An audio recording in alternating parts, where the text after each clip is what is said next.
Hi, so this week I selected the 2009 Sibert Medal Award winner.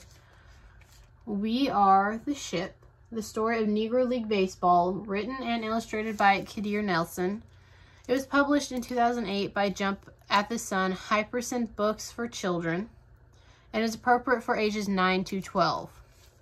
So, as I'm sure you can tell by the title, this book is about baseball. It tells the beginning of baseball and, when it was created and how around 1987, white team owners started cutting African American players from their teams because they didn't want them to be part of their teams anymore. Then, eventually, the African American players went on to make their own league. Some of them failed. It wasn't until Rube Foster came along and created the Negro National League that things finally started to pick up and start rolling. So then we have another league that's created, the Eastern Colored League, and then the Great Depression strikes the United States.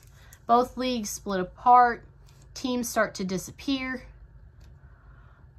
and not long after that, the Negro National League manager, Rube Foster, passes away.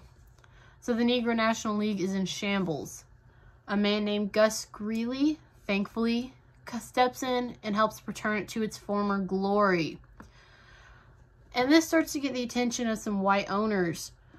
And this is eventually what leads to some scouts being there and Jackie Robinson being signed to the Brooklyn Dodgers, a Major League Baseball team. And Jackie being signed to this Major Baseball team eventually helped shut down the Negro League. If there are African Americans in the major leagues, what does there really need to be a Negro League?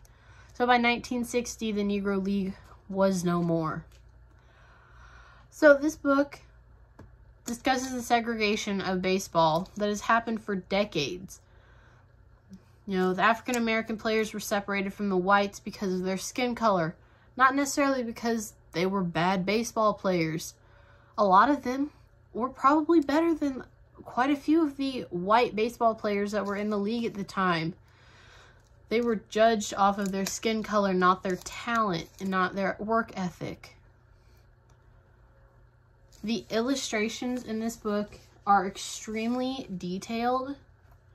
They're oil paintings, and they show some important highlights. So a lot of them show, important people throughout the league. So players, Gus Greeley, Rube Foster, and they also show important times in the history. So it has the first colored World Series game, the portable lights that the Kansas City Monarchs had, the first in all of baseball. So it really touches on those big events so you can really get a feel for them, really get to know the characters behind them.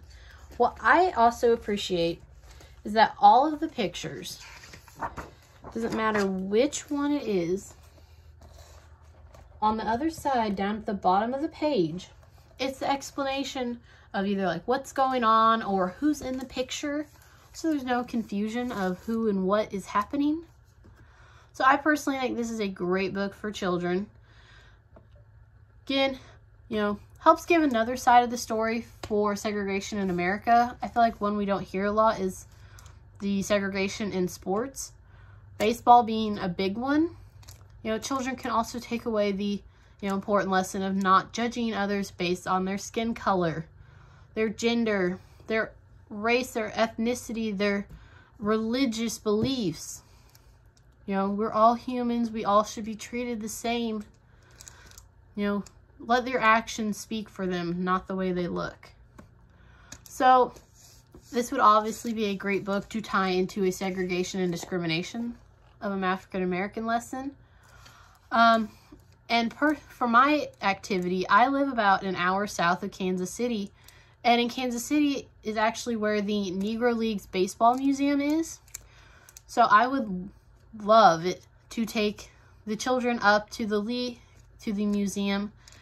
You get to see all the artifacts, the pictures. I know they have videos that you can watch.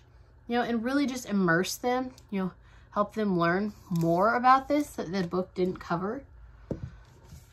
You know, really get some more facts about this. And then after they come back with those facts, I would have them write a short response, 1 or 2 paragraphs, doesn't need to be a lot, about some new information they learned at the museum. You know, maybe something that started here and then they were able to expand and learn more about it based off of what was at the museum. So, I definitely think if you love baseball, or if you're interested more in the segregation of America, this would be a great book to look at.